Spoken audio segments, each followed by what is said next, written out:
Okay, I didn't get the error this time, so the stream can start. As you might be able to tell, I am fresh from the swimming pool, and I will not be doing a makeup stream today. Hi. I've got a new swimsuit, which I absolutely love. It's like a romper. That didn't show you much. I don't really have a good setup to show you. But it's very low backed, shows off a lot of my back piece, my tattoo. And you can see the top of this tattoo from there. And that tattoo. I want to show them off. I paid a lot for them. I want to show them off. But this is not a makeup stream today. Today, I'm going to be finally doing that D&D stream where I talk about my favorite character build and how I built them from start to finish. Oh, 1 second. Pool water in my throat. Let me open my water.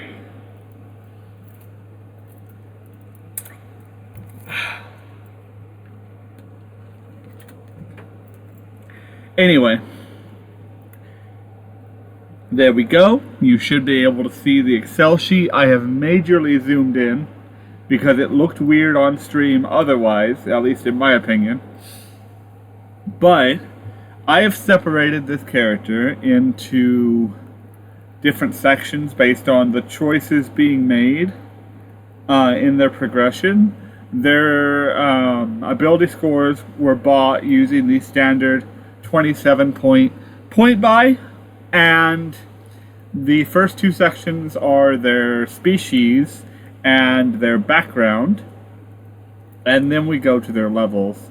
As you can see from the bottom of the Excel sheet, this is a single classed Warlock. They do not multi-class. I do have details at the end for a better version, in my opinion, hands down, of this character, which would actually be my favorite if you're using the multi-class rules. It's just that I've run into so many tables of play where people are mad at you if you try and multi-class that I wanted to give both options. So first off, we're playing as a Reborn. The Reborn are neat little gothic freaks, basically, introduced in the Ravenloft setting for 5e, and their general gist is they aren't your typical species. They aren't related to each other. They are a phenomenon of magic. Every Reborn has something about them that have been changed by magic in an inexplicable way, usually surrounding death, which is why they're called the Reborn. And they come from all other races, all shapes and sizes. And for this character, I chose the... oh, how do I pronounce this? Anacocra? The bird people, for their 50-foot fly speed, because that's just so good, and we're going to be using light armor regardless. Don't worry, our AC does get pretty damn high, even just wearing light armor. And I didn't want to have to use feats as a single-class Warlock to unlock the ability to wear heavier armor without penalty, plus our strength score is abysmal. But we're Reborn Anacocra. Anacocra. I don't know which one's right, if there's an N or there's not an N. So what we get for being a Reborn of that race is we get a +1 to our dex, a +2 to our charisma, since we are a Warlock, a fly speed of 50 feet, the Deathless Nature bonus, which says that we resist poison, we don't need to eat, we don't need to sleep, we don't need to drink or to breathe. It's a lot of really good bonuses that I absolutely love, that makes the Reborn my favorite race, because it takes what we can assume or try to assume, is a standard normal character. They come from a standard society. They have a family. They have a people. They have an identity. And it makes them alien in such a subtle yet profound way that actually is going to matter in some campaigns, especially survival-based campaigns. Knowledge of the past. I don't remember what that does. I've been making this character for this stream for a few days now. I know it has something to do with your proficiencies, and you get a bonus to a skill check. It's good to have. It's not why we chose Reborn. We chose Reborn for that deathless nature because we are going to eventually go with the Great Old One Warlock, and that tie-in with the aberrations and the unknowable Great Old Ones that incomprehensibly will warp your mind. We want that deathless nature. They don't know why they no longer feel the need to eat or drink or breathe. They feel a piece of themselves slipping away as they realize that they're forgetting to breathe. It's no longer a habit for them, another wedge between them and standard people, especially of their own race. But at the same time, we have a lot of themes of going into that unknowable. I just feel it works very well. So, one thing I will say on the topic of the species choice, I chose Anacochra, however you want to pronounce it, for the fly speed. Because I think that's amazing. I think an inexplicable fly speed is really... The flavor we're going for is minor, inexplicable things that aren't trying to break the game, but are always going to be like, huh, that's weird. So the reason I say inexplicable flight, even though the Anacochra have wings, is because we're reskinning this Reborn. In their backstory, they will have been a changeling before becoming the Reborn. And it's going to give a lot of weight to the fact that when they were reborn, they, yes, eschewed biological need with their deathless nature and gained an inexplicable fly speed. But they lost their ability to change their form. They're trapped in whatever form you as a player decide was their last performance, and it is performative.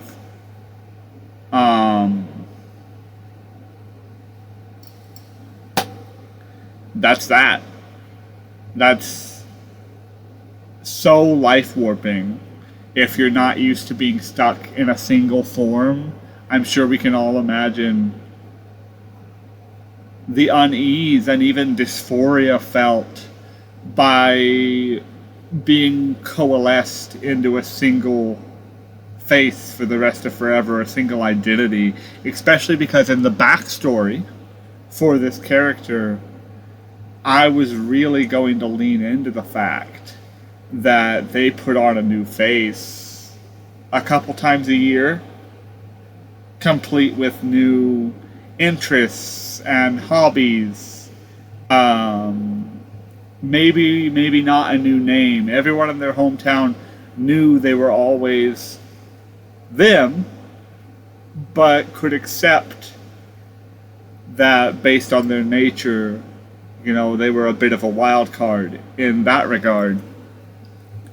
And on the topic of name, I've gone back and forth between Ishapel, which I don't remember what it's referring to as a name, because that was a name I picked for one rendition of this character months ago. or even farther back to the very first version of this character, I named her Clara Darcy. I don't remember what E. Chappelle refers to. I think it has a lot more to do with undeath, because that version of the character leaned into necromancy a lot more. Whereas Clara Darcy, I wanted to pick a very feminine name, a very almost in-your-face about femininity name, because that was the character they happened to be playing in their backstory when the event happened that I'll get to later. The event happened that turned them into a reborn and trapped them in this hyper-feminine living doll, if you want to go for extra gothic horror vibes, if you want to throw this into Curse of Strahd or something like that. And they don't resent the character they made up, but more so resent the fact that they only can commit to the one from there on out, if that makes sense. Going over my list here, you'll see that these are our ability scores. We heavily prioritize dexterity for our AC to be higher, because we will be frontline fighting as a warlock. And of course, charisma is high, because we were, in the backstory, almost a kind of actor with the changing of our form, and it fills in the needs of the warlock well when we get to that point. In languages, we take common and deep speech. The reason it's listed here because it's given to you based on your species, but we took deep speech to be able to communicate with the Great Old Ones and the Aberrations, or Aberrations, I'm not sure how you pronounce that. I don't really like that we're made to choose it before we get to the step of choosing our background, before we get to the step of choosing our race, but you know, you're never going to play much before level 1, so it's not going to cause much of an issue. It's not going to come up in that way. And so, going into her background so I could start talking about what happened to her before level 1, back when she was a commoner, and the only thing of note about her was the fact she was a rather outgoing changeling who likes to jump from hobby to hobby. Her background is that of a sage, and this is left over. If I can't think of another way of saying that, from the version of her that I named E. Chappelle and played a few months back, where her family didn't have the money to support the type of commitment to these roles that she'd put on. Maybe she's an orphan, that's up to you. Maybe she has a family that's on too hard of times, but in order to support her hobbies and constantly jumping from one hobby to another, you know, she needs money. She needs a job. And this is a little better shown in the multi-class version, but in order to get a job and in order to be knowledgeable enough to pull off identifying as these multiple different people, these multiple different identities at the drop of a hat convincingly, which is very important to her, she needs to be educated. The fact that she needs education, she needs money, and out of character, we need the feat that comes with this background. All culminate into the sage. She needs to know about history, she needs to know about arcana and have that specialized knowledge because of the types of characters that she'd be playing. She could tie them into the world, into events that they've never been in, because she knows enough from textbooks and studies of history to do so. she can make strange and what some might call snowflakey personas that have odd relationships with magic and the arcane because she knows about the arcane from her studies as a sage. Now, that doesn't help her with her money problem, but I'm getting to that. Her money problem would be solved at first by taking odd jobs, by using whatever she could at the time in order to provide for herself and have the spare money to pick up a pair of blacksmith tools and be convincing enough to have the blacksmith take her on for a few months, because he knows her, it's her hometown, and he knows she's not going to commit to this persona of hers. But he also knows that she'll be a genuine help even if she's not got the expertise knowledge to back it up. And that was how it started. Until she chose to pick a persona that had a relationship with magic. And this is very important because I'm using the variant of the Changeling that Pathfinder's lore puts forward because I absolutely love it. They are daughters of hags. In the newest edition, they can be the sons of hags as well.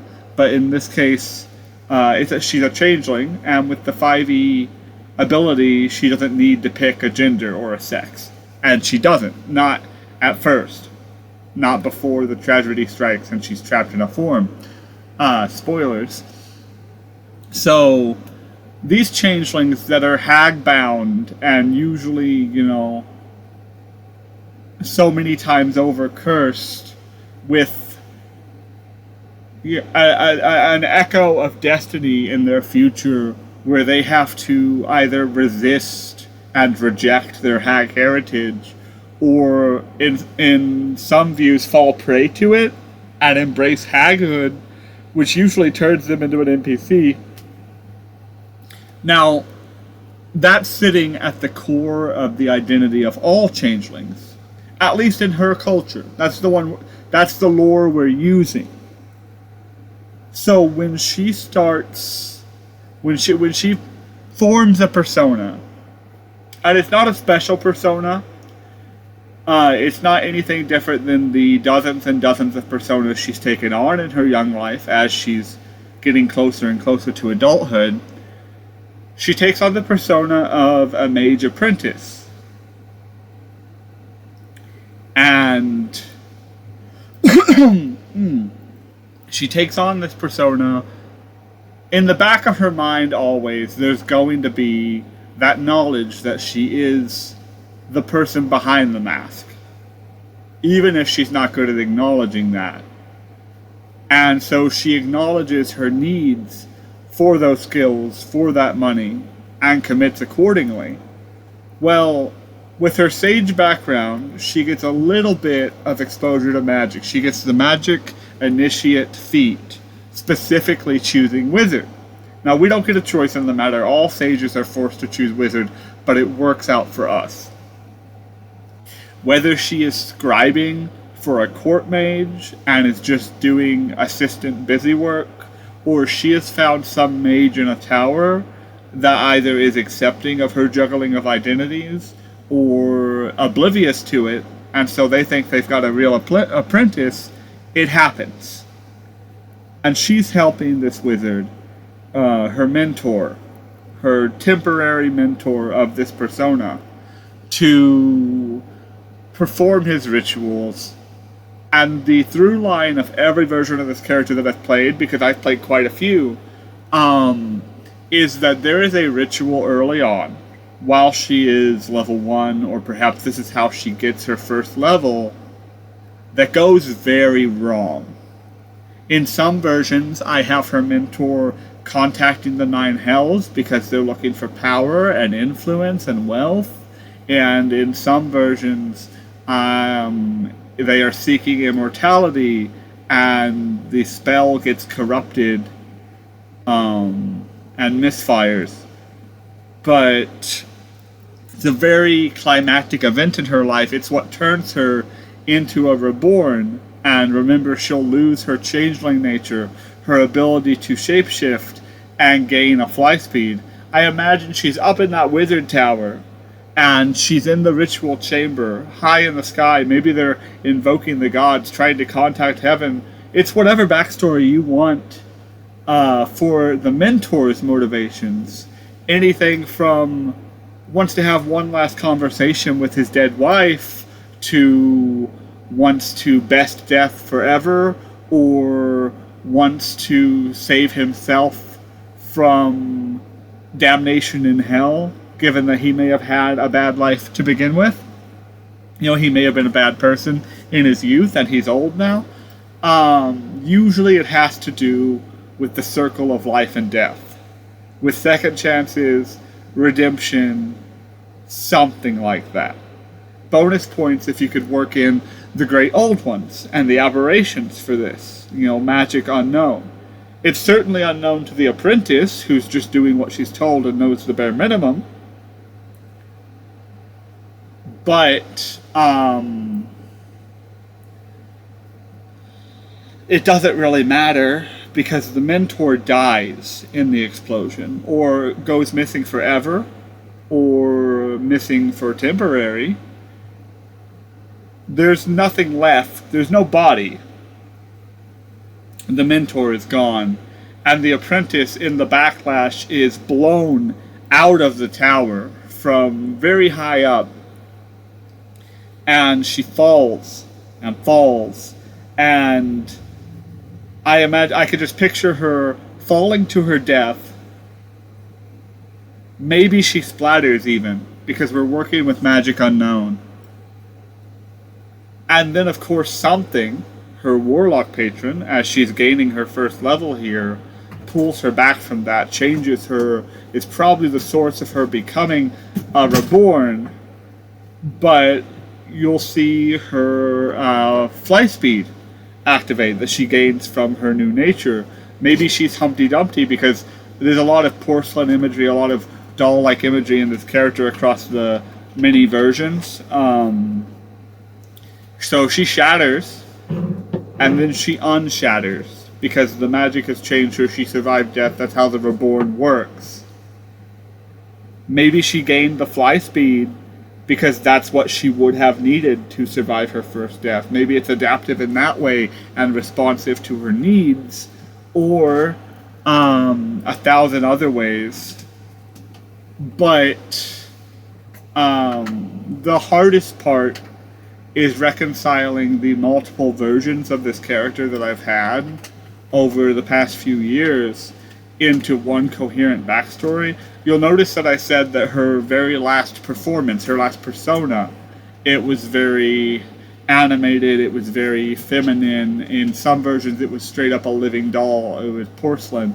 But I've also said that she was a wizard's assistant, she was dipping her toes into magic, she was just about to identify the fact that she has a strange and complicated relationship with magic from her hag parent, and maybe that played into her becoming a reborn, or maybe that at least sparked the interest of her Great Old One patron, or maybe the hag that she was born from is the Great Old One patron. It's all up to you and what you want to do with the character. So now we know what happened to her and how she is, even if we're never going to know why she is how she is. The background gives you proficiency in Arcana and History, which I've already gone over, and Calligrapher's Supplies, which is great for scribing, especially if you've got a stickler DM, which I love, who wants you to justify your being literate and being able to read, like in the old editions. Well, here we know she is literate. She is essentially a scribe. She knows how to read and write very well. And if you're in a world where that is a rarer trait to have, it's also marketable and can fit into the backstory where she was trying to obtain marketable skills to support her tendency to have a jump. For her equipment, I took the 50 gold pieces that the background offers, because I was preparing her for level 1. I was not preparing her for her backstory, because I'm assuming you're going to start play at level 1. And if she is preparing, if this is post her rebirth, and she is preparing for adventure, whatever call to adventure your DM sets out to you, she needs armor. So she spent 45 on the best light armor that her money could buy, and has 5 gold pieces left over. You could see in the box below this, the next level she buys more. But I'll mark it how I did here. She gets 75 gold pieces in the process of gaining level 1. That is from the Dungeon Master's Guide. It is rounded off, so it's not the exact number, but it's good enough to have a roadmap. And a total of 80 gold pieces if you include the previous levels left over. Now, from the magic initiate feat that she got for being this wizard's assistant, because she was starting her magical education, she does get 2 cantrips and a first level spell.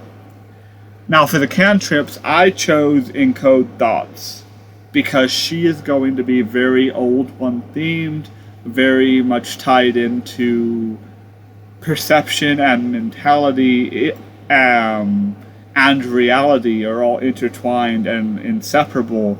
I chose Sapping Sting so that she would be able to have later on, when she gets to level 3, a cantrip that does damage that has no components, no verbal, somatic, or material components due to her level 3 feature, and yet it can still do damage. It will be doing psychic damage from level 3 on, and it will be knocking people prone because you're just draining them psychically completely to that extent, and I really like the flavor on that. Because we don't know what sustains her. We know she doesn't eat, we know she doesn't sleep, she doesn't drink, she doesn't breathe, she doesn't age. So what keeps her going? Well, here's Sapping Sting, a cantrip that is draining someone of something. Is that what keeps her going? That's up to you. Does she have to use this every so often? Drain off the people around her? That's all flavor. And there's not really a mechanical downside to neglecting to address that. But when it comes to her first level spell, Silvery Barbs. Here is her prepared spells. She still doesn't have a level, so she has no prepared spells, but her new spell is Silvery Barbs, which she can cast without a spell slot 1 time per long rest. Now, I'm not going to linger much on the fact that Silvery Barbs is a spell that you will either love more than any other spell at its level, it's just your go-to, or you absolutely hate it for existing, and you think it was a design mistake. I'm clearly of the camp that it is a fantastic spell, and I love it, and I'm going to be using it, and this build uses it so much. So very much. And you will see later. And part of the reason why it's so important to have Silvery Barbs is because we are that frontline combatant, and we're going to be going Pact of the Blade. We're going to be using our actions to swing our weapons and kill the enemies. We need to be using our spell slots more sparingly, because they take up our action economy, they make us less effective in combat, and Silvery Barbs can be cast with a reaction on someone else's turn. And that's invaluable. Anything else? Due to choosing our background, we get bonuses to certain ability scores. So you can see that our dex rows are Constitution rows here. And going all the way back to our first level in a class. Now we've got our proficiency bonus. We've got an HP pool that is hard defined by the mechanics. In this case, 9. which is an okay but not great HP pool for a frontline fighter. We've got the AC of 16 due to our... Hold on a second. Okay, 16 might be right. We get 10 at base. We just saw that our dexterity has a +4 ability modifier. And we add our dex to the +2 we get from the studded armor. So 16 is correct. Sorry. We get 2 attacks per turn, which are our main attack and our offhand attack, using our bonus action for the second attack. And we get 1 Eldritch Invocation. That's what this column is here. From our class, this first level of Warlock gives us Eldritch Invocations and Pact Magic. We do not get a feat. We take proficiency with Deception and Intimidation. I am very upset with the designers of 2024 D&D for not allowing Persuasion to be a proficiency choice of the Warlock at base. Because I would much rather have Deception and Persuasion than Intimidation. But it is what it is. We also have proficiency with Light Armor, allowing us to more effectively use that studded leather that we bought with our background funds. Now, with our profits from becoming first level, not our profits from being first level, this is stuff you have when you start the game, we're going to buy our scimitar. And technically speaking, you do not need to buy this scimitar. You could save yourself 25 gold and just use Pact of the Blade to create a scimitar for you to use. But if you want to go into crafting and have a special scimitar that's going to grow with you over time, it's something to discuss with the Dungeon Master. But I am going to assume that this character is the type of person that will not hide the fact she is armed. And that is the reason I ended up choosing to pay for a physical scimitar over creating one with magic whenever I need.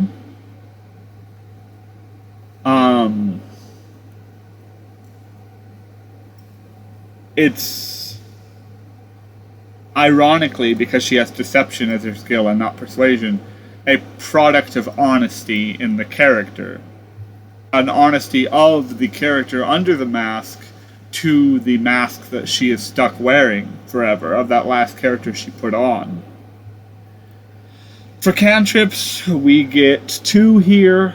I choose Green Flame Blade because it's a great cantrip. It will allow you to cast a spell and attack with the same action, which is very rare, and Minor Illusion, because we are going Great Old One Warlock. That will just have added utility later on once we get our Psychic Spellcasting at level 3. We have 2 prepared spells, and the new spells we're going to be learning at level 1 are Puppet and Hex. Puppet will allow you to force your target to make a saving throw, and if they fail, you decide they must use their full movement to go in the direction of your choice. So I like just tossing people off a cliff with a first level spell. Very useful. But most of the time we're going to be casting Hex here. And I shouldn't have to tell anyone how good Hex is as a spell. It's bonus damage, it's disadvantage. It's all around good. The invocation we take is, of course, Pact of the Blade. Like I was saying earlier, we don't need to buy that scimitar. I did with my math here, but you can just create one through Pact of the Blade if you don't intend to enhance it later. I intend to enhance that scimitar to be a +1, a +2, a +3 if I'm extra lucky and I'm the luckiest character in the world, a legendary +4 scimitar, and we can't have that if we don't have the physical weapon, if we've just created the blade through magic itself. Like most levels, our ability scores didn't change, and this last box is for languages. Well, we never gain another language over the course of the character, so that can be ignored. That's what we get at level 1 as a Warlock. It's up to you, your relationship with your patron, if your patron has directly talked to you, if they've provided some guidance as to why you've transformed, why they chose you, if you sought them out or they sought you out. Personally, I prefer to keep it up in the air, because it is the Great Old Ones. They're not in the habit of explaining themselves, at least in any way that we can understand. And I like that this is something that happened to her. She did not seek them out, and she doesn't know why it's happening. Giving her that kind of information early on takes away some of the emotional weight of playing the character. Moving on to Warlock level 2, we get an extra 9 health. Our AC doesn't change, still 2 attacks, but we get 2 more Eldritch Invocations. The Magical Cunning feature, which is just a worse version of getting your spell slots back from the 2014 version, which is fine, it's good, I like that I have it, but I hate that I need it, because Warlocks never needed it before. And we get our Familiar, because we will be taking, if I go over, there's so much this level, we will be taking Pact of the Tome and Pact of the Chain. And the Familiar I've chosen for the single class version of this build is the Slod Tadpole. It's an aberration, I think it fits well. Later on we give it the ability to fly. It has dark vision, which is important because we're not going to have dark vision for a very long time on this build. And if you don't want the Tadpole, you don't have to take it. You can replace it with Devil's Sight, gain your dark vision, gain your greater dark vision or whatever it's called, where you can see through even magical darkness, and call it a day. Because the Tadpole doesn't really add much mechanically to our effectiveness of the build. It's mainly there for flavor, and in the multi-class version we don't even take the Tadpole, we pick a different Familiar. But as you can see over here, we don't get enough money to get any of our main items, so we would really want to save up as much money as possible during this level. We do, from Pact of the Tome, get access to Vicious Mockery, Mending, and Mage Hand. Some of those you have access to as a Warlock already, but it's good to get them earlier. And I do notice an error on my sheet. We did get first level spells last level. So, Pact of the Tome gives you 2 ritual spells of your choice from any spell list. We're choosing Ceremony, which will drastically help us later, and Unseen Servant, because I absolutely love Unseen Servant. It is one of my favorite spells in all of D&D, and I will always choose it when given the possibility. We gain Find Familiar from taking Pact of the Chain, and for the 1 new spell, we are choosing Id Insinuation. I'm not very familiar with the spell, but if I recall correctly, it kind of mentally locks your opponent so that until they make the save, they're just stuck there, unable to respond to things, which is very nice. And of course, it's an enchantment spell, which combos with the Great Old One's Psychic Magic feature, which I'll get into when I go over level 3. Our abilities did not change as well. Let me take this little pop-up off. That's annoying. And we continue on with life. Level 3. We get another 9 HP. Our AC doesn't change. We still have those 2 attacks. And no new Eldritch Invocations. But we do get our subclass, which give us the ability to telepathically bond with something, I believe, that we touch. I don't think it's at range. And psychic spells, which I've been talking about pretty much at length for this whole build. Psychic spells lets you change the damage type of any Warlock spell from whatever it would have been to psychic. And I absolutely love it. I think it's a massive flavor win. you could do a Psychic Fireball and just make them think they're on fire. And they'll take damage. It's gonna knock them out. It could even kill them because it's so real to them, but it's not real fire. I'm talking myself into possibly adding Fireball to the build just from that description alone.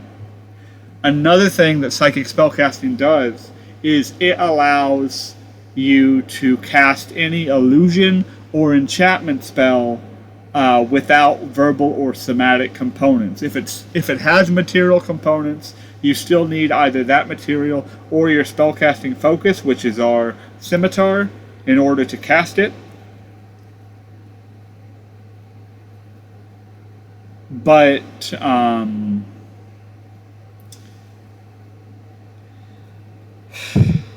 it's just great overall for subtle spellcasting. Still saving up money to buy more equipment. We get one more spell this turn from our prepared spell list, and the rest we're getting from our subclass feature. For our prepared spell list, we choose Illusionary Script. I know I spelled it wrong. You don't gotta point that out. And Detect Thoughts, Dissonant Whispers, Phantasmal Force, and Tasha's Hideous Laughter are all actually coming from the subclass. And then our ability scores don't change that level. 4th level, things are getting interesting. We're still going Warlock, we get our HP increase. Our AC does increase by 1 at this level. Because over here I see we are able to afford +1 studded leather armor as opposed to regular studded leather armor. This is assuming you're paying full price for it. In this build, in the equipment section, I will never assume you get an item for free. I will never assume you're given any extra items or you find any in the loot. This is just from the wealth table that shows character wealth by level and what it should grow between levels, and using your wealth to ensure that your main needs are met as an adventurer. You can see in the feats section we took the Fey Touched feat and increased our charisma by 1. With Fey Touched, we are given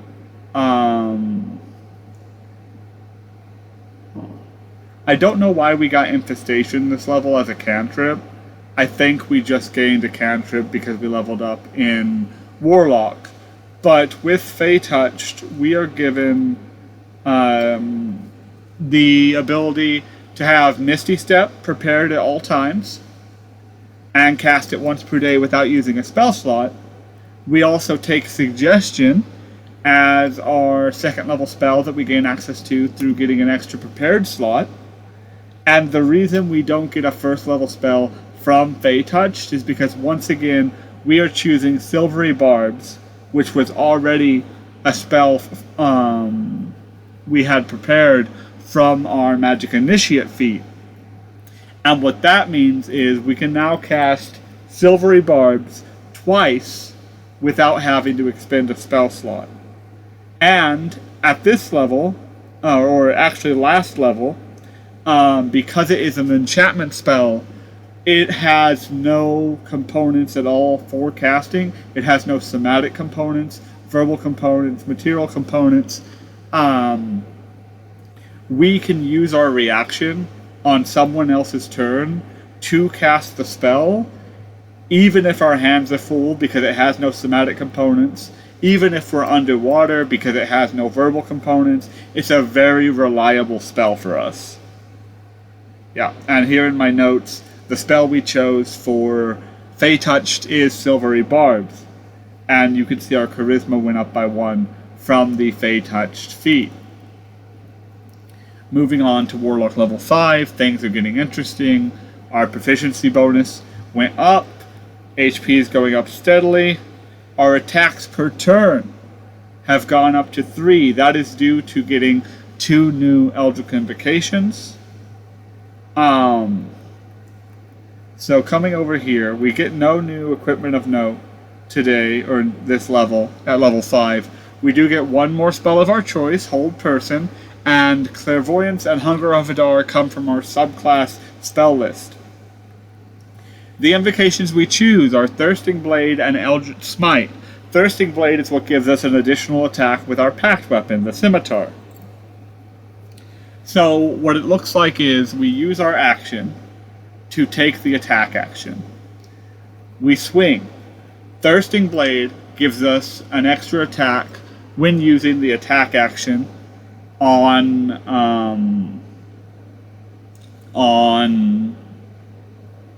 with our pact weapon, and then we can use our bonus action to get a third attack if we'd really like to, due to it having the light property as a weapon. Eldritch Smite instead says that once per turn, when we attack someone with our pact weapon, we can have them roll a saving throw, and if they fail, they are struck prone. It's very powerful, very nice to have, and of course I'm going to be taking all the Pact of the Blade features because we are a frontline melee weapon fighting Warlock, and we just have to. So going to level 6, Warlock, again. More life, our AC doesn't change, our attacks per turn doesn't change, no new Eldritch Invocations.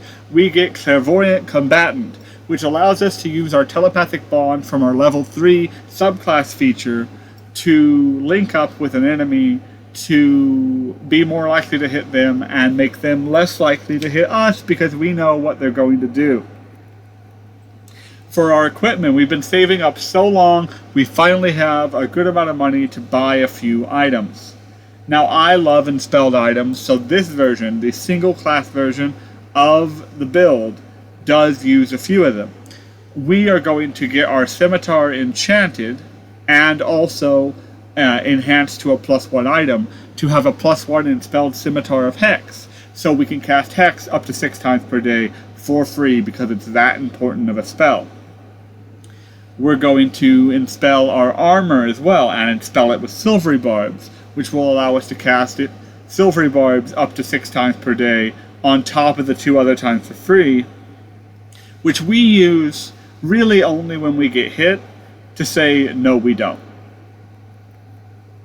We do get one more spell, Enemies Abound. It's not my favorite spell. It's not what I'm going to be using my spell slots to cast, but it is good to have. It's on theme. It's an enchantment spell. It's going to play into our psychic casting. And it's a 3rd level spell. Our ability points didn't change, and we will move on now to level 7. In level 7, notably, we get one more Eldritch Invocation. We don't get enough gold to enhance our equipment, and we get one more spell along with the free spells from our subclass. That spell we're choosing is Hypnotic Patterns, some good crowd control, area of effects in enchantment, which again combos with our psychic spellcasting. Confusion and Summon Aberration come from our subclass, and we were going to get those regardless, but they are good spells. The invocation we're choosing is Investment of the Chainmaster. Now, if you're following the build completely, and you've decided you want the Tadpole familiar, or whatever familiar you've decided to replace the Tadpole with, because it isn't the best, it was just for flavor reasons, Investment of the Chainmaster will allow you to give your familiar a fly speed that is just slightly slower than your own fly speed. Now, doing this lets the Tadpole fly, lets us use it for scouting ahead, especially because we can see through its senses, and is very useful because we don't have dark vision, but the Tadpole does. An alternative to this choice, when you get Find Familiar from the Pact of the Chain invocation levels ago, instead of a Tadpole, you can choose something with a fly speed. Because the fly speed's the main reason why we're taking the invocation. If you choose a giant fly, which is an option for Find Familiar, for example, It is a mount. It is a flying mount. You don't need investment of the Chainmaster. You can drop investment of the Chainmaster because your fly is not going to be in combat. It's going to be being used to scout instead. And in which case, here is when you would pick up your Devil Sight, because it is very important to be able to see in the dark. My version of the build never picks up Devil Sight because I'm not very annoyed by not seeing in the dark. I like having to team up with my little tadpole to be able to get around things like that. I don't want to feel superhuman inherently, even with the spells and stuff. I just want to feel extraordinary. Yeah? Because I don't eat, I don't sleep, I can't shoot an arrow 12 miles or see in pitch blackness. But my friend can. I'm not impervious to all your attacks, but my magic armor, you know, it might make it difficult for you. I like that kind of vibe. Our ability scores don't change this level, and we're moving on to level 8. At level 8 is when we're going to be able to get shields. And not only shields, but an Enspelled Shield of Shield. So from here on out, this number, 21, is our AC when we're not casting the shield spell. And the 26 is the number in parentheses, I should say, because it will be changing, is the number of our AC when we do take our reaction to cast the shield spell. And in most games that I've played, usually you're told the number. When a monster tries to hit you, oh, does a 23 hit you? Well, you would say, well, yes, but I have shield. So you're going to use a charge of shield, and that will spare you from having to waste a charge of your more valuable silvery barbs. Now, we don't get an Eldritch Invocation this level. We do take the lightly armored feat, even though we already have light armor proficiency, because sadly Warlocks don't have proficiency with shields. I think they should, or at the very least, I think that the moderately armored feat, even though it would be effectively the same thing for this build, should instead come with shields as well as the light armored one does. Because right now, even though you can use light armor, you've got to waste a whole feat to get half the effect of the feat and take the shields, if that makes any sense. We have the equipment changing this level because we'll finally have enough gold to get a +2 shield off the bat, and that shield is Enspelled with Shield, as I explained earlier, the spell, which will just allow you to dodge more attacks, or rather avoid more attacks than you would otherwise. We get one new spell this level, and it's Rattlethim's Psychic Lance. It is a damaging spell. It's okay, I'm probably never going to cast it. And our dex went up by 1 when we took the feat that we took. Now, at level 9, our proficiency goes to level 4, our AC is raising by 1 because we are changing our studded leather armor to +2 studded leather armor, and we're getting 1 Eldritch Invocation and the ability to contact our patron. Now, I don't believe I will ever use Contact Patron. I've played Warlocks. I've played dozens and dozens of Warlocks for the past 12 years now, and I have never once used the class ability Contact Patron. It's just not useful. If you disagree, then use it. You have it. I just don't find it all that good. We get the +2 studded leather armor, like I said, for our equipment, otherwise it doesn't change. We get 1 spell for the level, which is Charm Monster, and we get our spells from our subclass, which are Modify Memory, which is really good, and combos by name with the Encode Thoughts cantrip that we took all the way before level 1, and the Telekinesis spell. We take the Invocation Life Drinker so we can heal ourselves by hitting the enemy, which is always good. I think it might only trigger once per turn, but if it doesn't, that's crazy because of how many times we will be attacking. And our ability scores did not change. At level 10 for the Warlock, looks like nothing in regards to proficiency, AC, attacks per turn, Eldritch Invocations change.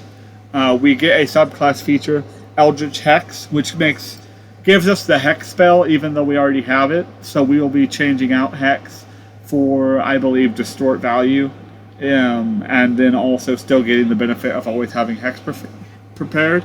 And getting the Thought Shield class feature, which allows for anyone who does psychic damage to us to take reflected psychic damage back, because our mind is becoming more alien the more and more close to our patron we become. It also makes our thoughts unreadable. We get our +2 scimitar this level. It does what it says on the tin. It's a better scimitar. We're taking the Mind Sliver cantrip. I still prefer the sapping cantrip that we took way back before level 1, but I had to take a cantrip, so we don't get any new spells from leveling up, but we do from the Eldritch Hex get the benefit of having Hex prepared always, so we can take Distort Value with the slot that Hex was taking up previously, and our spell slots are the highest they're ever going to be from here on out at 5th level. Our ability scores didn't change, and we move on to level 11, where we're still going straight Warlock, but our AC gets a little bit of a boost, and this is where taking the Ceremony spell way back at level 2 Warlock is going to finally pay off. Because if you'll notice, that hasn't come up at all. First, we get our Mystic Arcanum. That's great. Mass Suggestion. Suggestion is one of the most broken spells in 2024 D&D with the changes they gave to it. It just shows how a very subtle change in the ruling of a mechanic can completely bust what you can do with it. It's insane. And I think this build is so good that that's just, you know, what's it called? An edge note, an edge case for the build. It's just, I don't know if it's ever going to come up, but you can mass mind control people and there's nothing they can really do about it, and have multiple mind control minions follow you around forever, double your party size. It's crazy, and it's not even very important to the build. Now, we've been saving up money for the equipment. We are going to pay at this level for 30 days of casting Nustel's magical aura on our familiar, whatever the familiar is, as well as the rest of the party, where the whole group is getting this cast on them. 30 days in a row, because that makes it permanent. Now, I misspoke a second ago. There's a combo with this spell and Ceremony that I'll be using. The whole group gets Ceremony cast on them, but Nistel's magical aura is only needed for the familiar, so we don't have to pay for all those castings. For Nistel's magical aura, we're going to decide that our familiar, whatever we chose, in this case the tadpole, is going to count as a humanoid. That is very important for the combo with Ceremony, and that's the reason our AC over here went up by 2 this level, is because if the tadpole counts as a humanoid for all purposes for magic, we can use Ceremony, which we can cast as a ritual, and we could take the whole party and our familiar and ourselves and have ourselves a little polyamorous marriage and marry the whole group together. Some characters I know might be opposed to this and might decide they don't want to marry. Well, then they don't get the benefit and they're not being a team player. But either way, minimum, we'll be able to marry the familiar, and that will give us a +2 AC bonus as long as the familiar is within 30 feet of us, which the familiar should always be unless they're scouting. Now, you might be wondering, oh, doesn't that benefit, wear off? Isn't that benefit just for like a week, 2 weeks?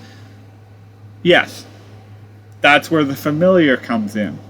Because the ability to recast ceremony on the same individual resets upon the death of a member of one of the targets that ceremony was cast on.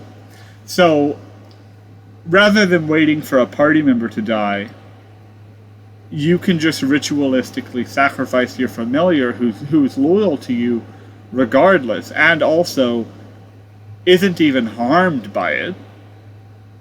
You then ritual cast Find Familiar to get your familiar back, and ritual cast Ceremony to have a vow renewal of sorts for the magical wedding, which will reset the time limit for the +2 AC, and you do that for as long as you're adventuring, your entire adventuring career. We do get a new spell this turn, or this level. It's called Mislead. It allows you to make an illusion of yourself while the real you is invisible. It's very good. It's a very good spell. I can see myself using it despite not. There's very few spells for this build that I'm like, I look forward to using it, because most spells are just never going to be touched. This is a fighter pretending to be a warlock. Or a warlock pretending to be a fighter. And they're just not going to want to use their actions to cast spells, but this is a utility spell I think can definitely come in handy outside of combat as well as in combat. And our stats do not change that level, so we're going down. 12th level Warlock. 12th level I remember being a specific amount of impactful. That is because our AC goes up, that's important, but also we get 2 more attacks at 12th level. 2 more. And I'll get into that in a second. And another Eldritch Invocation, which is part of the reason why we get 2 more attacks. For our feat, we're taking Weapon Master and choosing Scimitar, which will allow us to take advantage of the Nick weapon property from the Scimitar. So, we don't get any new equipment this level. What we do get is the Invocation Devouring Blade, which gives us our extra attack on top of our pre-existing extra attack with our packed weapon, and we get Mastery of the Scimitar, which allows us to use the Nick property. The Nick property allows us to, instead of having to use our bonus action to activate the light property of our Scimitar, we can do so as part of the same attack action that is a standard action. That being said, what it looks like when we're attacking now is you do your standard attack. You do your Thirsting Blade extra attack. You do your Devouring Blade extra attack. You then do your Nick Weapon Mastery extra attack. Then you can use your bonus action to do the light property, weapon property, extra attack for 5 total attacks. Now, while you're doing this, you're proccing Life Drinker to heal yourself. You're proccing Eldritch Smite to knock your enemies to the ground. You're proccing Green Flame Blade as you're casting the cantrip to do more damage. Anytime you hit, it's going to activate Hex, which you should cast at the beginning of any major combat. And our dex did increase by 1 by taking that feat, which is why our AC went up this level. At 13th level, going just level by level, we get our Mystic Arcanum for Plane Shift, because Plane Shift is just a good spell to have once you get high enough level to cast it. We don't get any new equipment. We get a new spell in Teleportation Circle, which, just like Unseen Familiar, I'm a sucker for spells that if you cast them enough times in a row, they become permanent. Teleportation Circle is just like Unseen Servant. Unfortunately, I couldn't get Galder's Tower as a spell, which is another one of these spells, on this build. It's not a Warlock spell. It wasn't easy to get a 3rd level Wizard spell. But with Unseen Servant and Teleportation Circle, no matter where we settle down, if we have an extended amount of downtime, if we take a break from adventuring for like 2 years, like, okay, what have you done for these 2 years? Well, I've got a Teleportation Circle. I've got Unseen Servants who wait on me hand and foot. That's just good. Our ability scores did not change this level. And moving on to level 14, nothing in regards to Eldritch Invocation, our attacks per turn, or our AC changes, although I didn't mention that last level our proficiency bonus did change to +5. So we get Create Thrall as a subclass feature, which makes the Summon Aberration spell work slightly better, and I mean very ever so slightly, barely better. It's a really disappointing capstone feature to a subclass. It's incredibly disappointing that is the 14th level feature. Disgustingly bad. We don't get any new equipment this level, we don't get any new spells this level, and our ability scores don't change moving on to level 15. So at 15, our AC's gone up again. We'll see why. We get the Studded Leather over here, one more over, to a higher level, and we get an Invocation again. Always a good time when we get an Invocation when we level up. Our Mystic Arcanum is going to be Feeble Mind in case we want to use the enchantment and illusion spells to our advantage more so. The Eldritch Invocation we take way over here is Lessons of the first ones, and for that we're choosing Skilled as our origin feat, which will allow us to choose Stealth, Persuasion, and Perception as our extra proficiencies, and it's about damn time. If you didn't care to have a familiar at all, if you didn't want the tadpole, take Skilled at level 2. Have those skills from the start. It's so worth it. It's so tempting. And then for Investment of the Chain Master, take your Devil Sight. But I love familiars. I imagine between adventures or after adventuring in retirement, you go home, well, you can't exactly guarantee you'll have a family or a wife or anyone waiting for you. You can't even guarantee that any of your adventuring friends survive.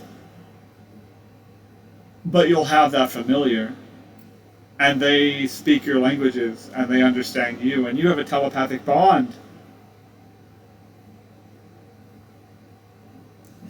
And whether that is the tadpole or an imp or a sprite or any other, it's just good to have people around.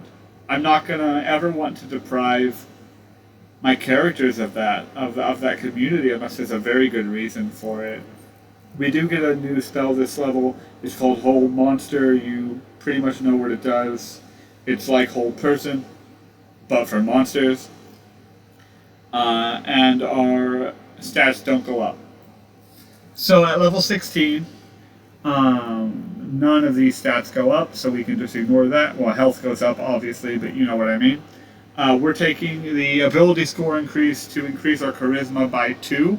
That is so we can finally max out our charisma and have harder saving throws for the times in which we do actually use our skills.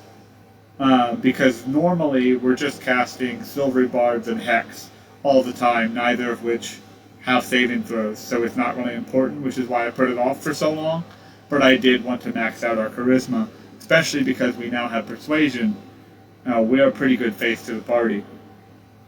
We don't get any new equipment this level, we don't get any new spells this level, and just like I said before, you can see that our charisma has increased to 20.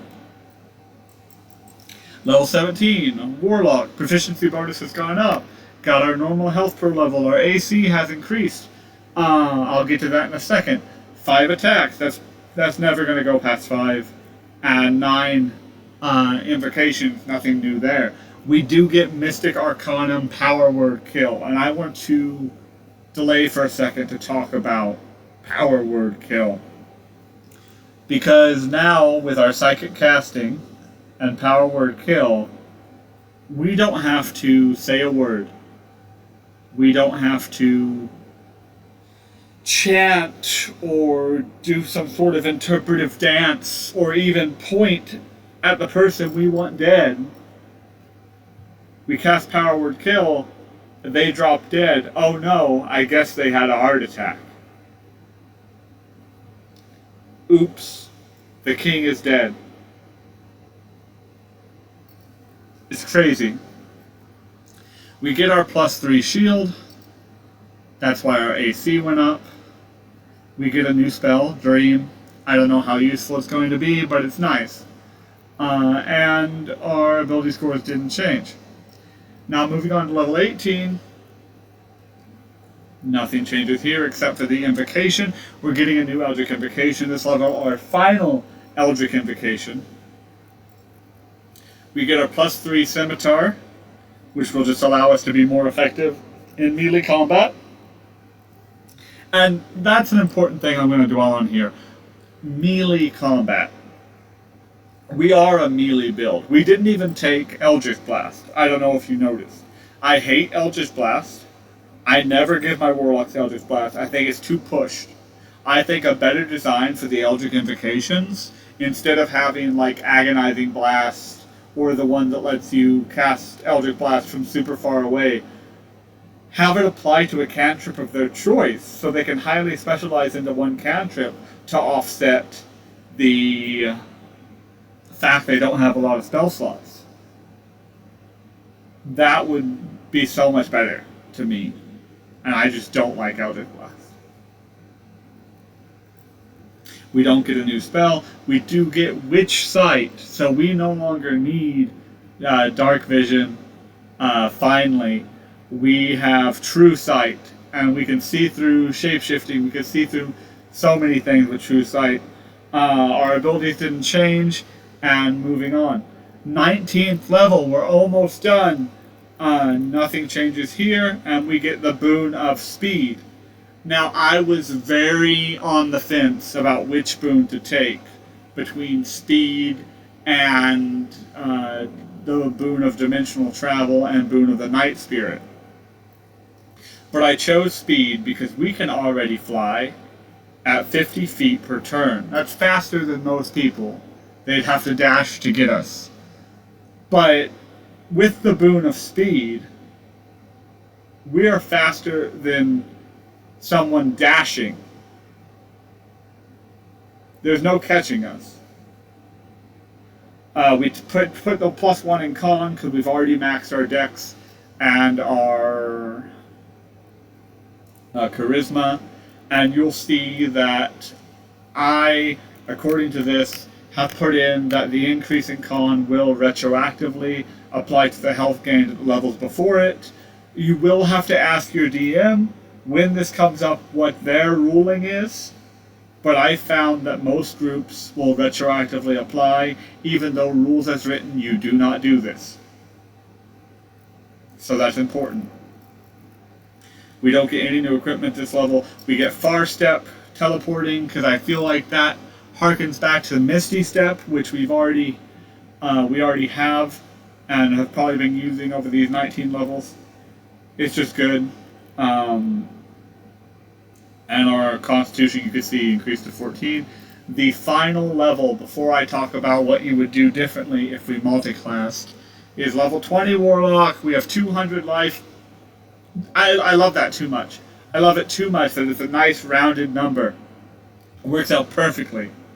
Our AC goes up by 1, and that is because, well, first we get Eldritch Master, and that is just, you now recover spell slots exactly like the old version of the Warlock. It's a very underwhelming capstone. It's just undoing a nerf that I feel like was not necessary in the first place. But I still love the Warlock. Our AC went up because we got legendary +4 studded leather armor with the money we've been saving up. Now, a legendary piece of equipment costs 200,000 gold. Our AC was already at 27 or 32 with Shield of Shield. I've been talking a lot. 1 second. I need a drink. Oh.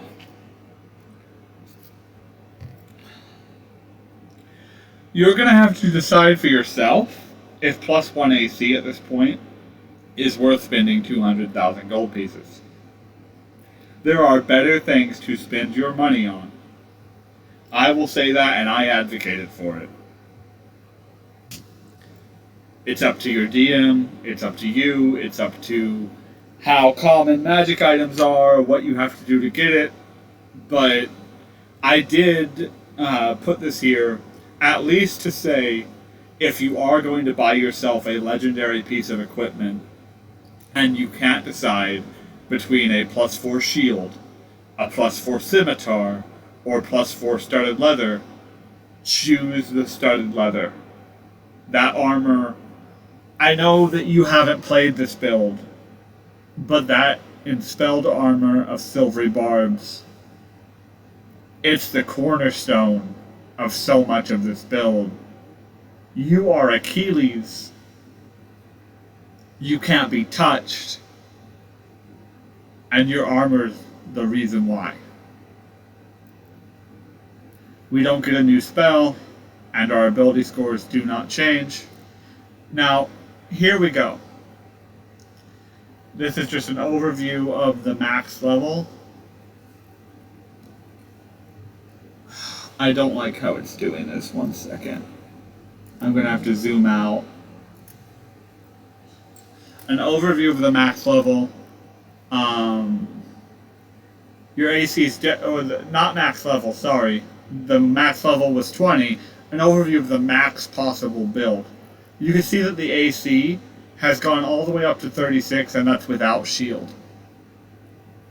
That is because maxing out your build after level 20 comes down to your attuned items and how your DM handles giving out items. But for all the tiers of play, there is a chart. There is a chart in the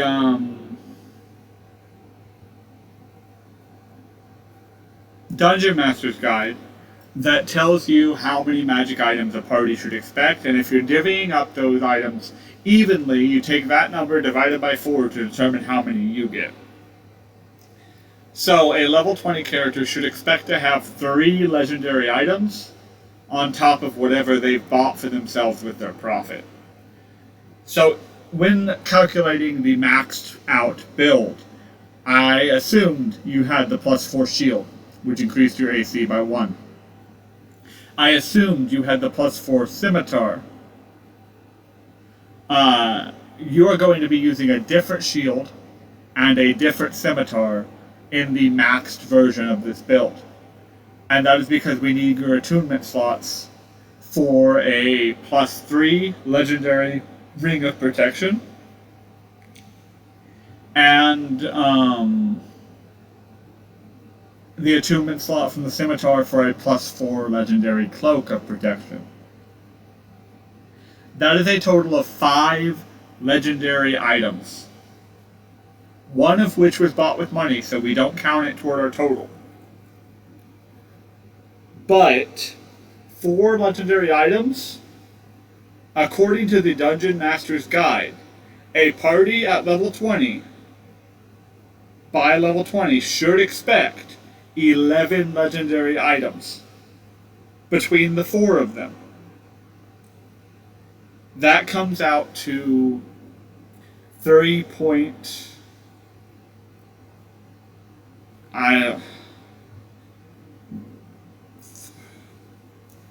that comes out to 3 legendary items. 11 divided by 4 It's not even 3. It's 3 if you're lucky. It's 3 if you weren't the one that got one less item than everyone else. So with that in mind, don't get the scimitar. You don't need a +4 scimitar. Take the Ring of Protection, take the Cloak of Protection, and increase your shield. Get your AC up to 36. You're gonna need it. This is max level play. We don't get any new spells, and our ability scores haven't changed. Now, the last thing I want to go over in this live stream is, if you're multiclassing, what should you change to have the same build, to have it feel the same, be the same character, but be better? And here I go over, if you're multiclassing, take a level of fighter at level 1 instead of Warlock. This will work into her backstory in that, in order to afford to become a sage, in order to afford to be a wizard's apprentice, she took on a small stint as a town guard. It's so easily worked in. In the fighter version, you're going to swap your point buy for your dex and your strength, and then swap your dex and your con, but only depending on a very important DM ruling that I will get into in a second. That's why this asterisk is here. You go up to medium armor, depending on this DM ruling that I'm about to get to, and you swap your scimitar for a halberd or lance, as you prefer. I would choose the lance because of some other changes coming up. You're going to be taking defensive fighting style, increasing your AC by another 1. You're going to change the base race from an Aarakocra to a winged tiefling so that you can still fly with the medium armor, which will decrease your speed. And again, this is due to a DM ruling, so you might get away with doing more. But I have to talk to you now about the reborn species and how they differ from regular species. According to the overview of the reborn, if you are giving up a race to take on the reborn, which we do before level 1 or as we reach level 1, same event in our backstory, you keep any fly speed given. Importantly, it does not say you retain any abilities that grant additional speed. It says you retain the speed. Now, conservatively, that means you might keep the limitations that you must be light armored, you must be medium armored, and if so, do everything that I just said for this whole chart. But rules as written, talk to your DM, but rules as written, you keep the speed itself and not the ability that grants the speed. So you don't get those limitations. You can now fly in heavy armor. If so, if you are playing rules as written and not the common ruling, you don't swap your dex and con. Dex is now your dump stat. You want your con. You don't go medium armor. You're going to go heavy armored. As heavy armored as you can manage. And you don't change the race to tiefling because you want that 50 fly speed from the Aarakocra. But either way, if you're a fighter, you no longer need the lightly armored feat. You no longer need the weapon mastery feat. So you're going to be taking crafter and musician. Crafter, because having proficiency in blacksmithing, in jewelry working, so I don't know which one that is. It might even be tinker's tools instead of jewel crafting. And in weaving, will allow you to craft and repair and improve your own equipment, which will save you 50% of the cost of that equipment that you would have paid if you were buying it direct from another person. Which means you'll be able to get all your needed go-to equipment twice as early. You'll be able to get 2 legendary items, perhaps 3. Actually, remembering the math on how level 20 works out, 3 legendary items will be able to be bought with gold. If you're crafting them, if you're the legendary crafter. That being said, that means that even conservatively, even if you get less loot than everyone else and you wind up with the 2 looted legendary items from the Dungeon Master's Guide, that still brings you to 5, and that still gets you the max build there at the end. And you take Musician, because one, she was masquerading as so many different personas. And being a musician, being musical is so appealing, I can't see that she didn't take any of them. Take Musician, because it fits the character. Choose violin, piano, and voice, and or whatever you want. That's what I'm choosing. But also mechanically, it allows you to give people heroic inspiration during rests. Give yourself it, give your party it, give your familiar it. It's so good. I have the thing about crafting things at half the cost. I've talked about the reborn ruling.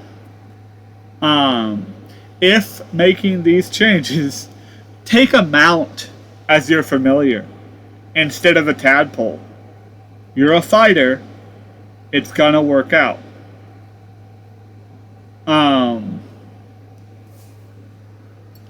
So what's going to happen is, you take a mount as your familiar, a mount of your choice. All that matters is they're big enough to be mounted. I would recommend either the giant fly, the onyx cat, or, and I'm going to butcher this, the hongharsk snail. Yes, a snail for a mount. You can reskin them however you want. Those are the best options for mounts. And by the time you get investment of the Chainmaster and give them fly speeds if they lack it, you won't notice that it's a snail. And it doesn't have to be a snail, you can just reskin it. It could be a nightmare horse from hell. It could be a fucking unicorn. But those are the best stats for the options. And instead of the boon of speed, you're going to be taking the boon of dimensional travel, because boon of speed won't apply to your mount. And especially if you pick the onyx cat, you're going to be going, 400 feet per turn when you're not flying. Their fly speed, unfortunately, is going to be capped at 40, but that cat is fast. And instead, I think it's much more likely, the ruling, that you'll be able to teleport while mounted, and then you'll be able to increase your mount speed with your epic boon. Talk to your DM. And lastly, on the topic of mounts, on the level that we took +2 charisma instead of a feat, don't do that. Take mounted combatant. Be good at mounted combat. You can readjust your ability score choices as preferred, so that you still max out your charisma and instead end up with 2 less in this case, strength. That's what I would do. And you are a heavily armored, flying, mounted combatant with a lance that topples over your enemies. With an AC of 37, because the defensive fighting style. And lastly, just more synergy between mounted combat and crafter. Since you're crafting things at half the cost of what it would take to buy them, you can craft a version of them for your mount. Are you crafting the Inspelled Studded Leather Armor of Silvery Barbs? Well, give your mount the Inspelled Barding of Silvery Barbs. Are you crafting the Cloak of Protection for yourself? Give a Cloak of Protection to your mount in one form or another. If it's a cat, fucking give it a Collar of Protection. Same for the Ring of Protection. Maybe not if you're using the Onyx Cat, because the Onyx Cat is completely immortal and can't die and is really broken, and I don't know why their challenge rating is 0. But for the reskinned snail, yeah, give that horse or whatever you decided to make it, or if you're playing a snail, find some item it can use. Give it the pluses to the AC, because that's +7 to the AC and saving throws. It might not be very dexterous, but that will increase its AC to, what is it, like 6 to start with? So 13. That's better than nothing.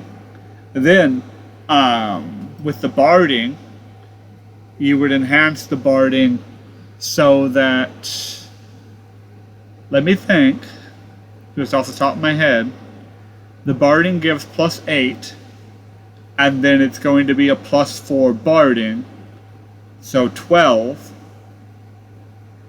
So yeah, you'll get the AC of your snail mount, for God's sake, to 25.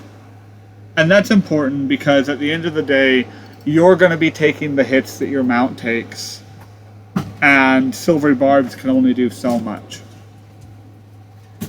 But now I've gone over the entirety of the character build. It only took like an hour and a half. And I've talked so much that my throat hurts. So I'm going to get off here. Tell me what you thought of the build. Especially if you're watching this on YouTube and can comment below. Bye.